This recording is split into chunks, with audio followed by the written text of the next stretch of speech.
When the moon hits your eye like a big pizza pie, that's amore. Florence, Italy is known as one of the most beautiful cities in the world. It was the home of the Renaissance, the place where artists and scientists alike went for inspiration, and I was able to spend a month living there, surrounded by the exquisite results of history's most reviving time.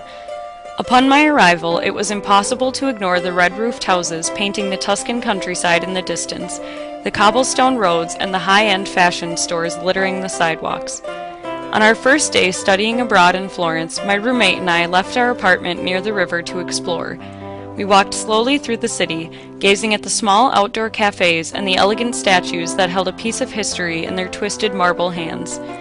I was in a state of perpetual marvel, but was not at all prepared for the turn around the corner near the carousel that would take my breath away as strongly as if I had been kicked in the back. Santa Maria del Fiore, or Il Duomo, was a massive structure, looming over all of the buildings around it with a grand air.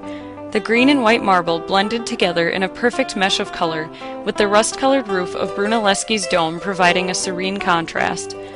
The golden doors to the baptistry, deemed by Michelangelo the gates to paradise, sparkled in the sun behind us as we gazed at the steps that would soon become the central point of the trip.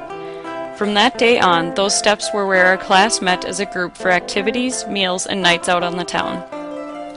Our favorite restaurant, Donatello's, was next to the Duomo and was one of the only restaurants in the city that boasted a gluten-free menu that I could enjoy. The bar that we went to almost every night, the Old Stove, overlooked the side of the Duomo that at one point in history had scaffolding surrounding it to build one of Italy's most impressive cathedrals.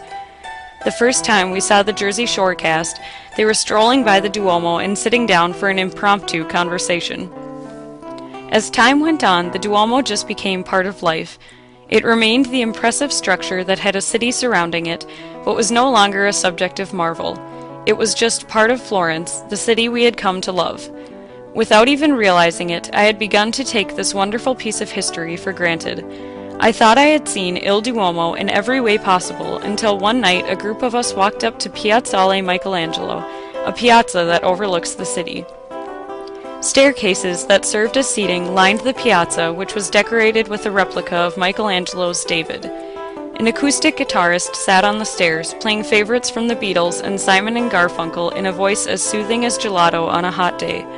We sat enjoying our wine on the steps, and as the sun began to set over Ponte Vecchio, the oldest bridge in Florence, the light shone over the Duomo as if it were touched by the heavens. The pink and yellow sunset graced the rusty roof in a way that made the cathedral not only bigger than the rest of the city, but the rest of the world. Even the mountains in the background were dwarfed by the gigantic structure. The beauty of the city, not yet bright with lights, struggling to encapsulate the Duomo, was almost too much to take. I had a feeling of peace and serenity, yet could not imagine the pain of being torn away from this city. I would never again take it for granted. It was that night that I fell in love, with the city, with the experience, but most of all, with the Duomo. When the stars make you drool, just like a pasta fazool, that's amore.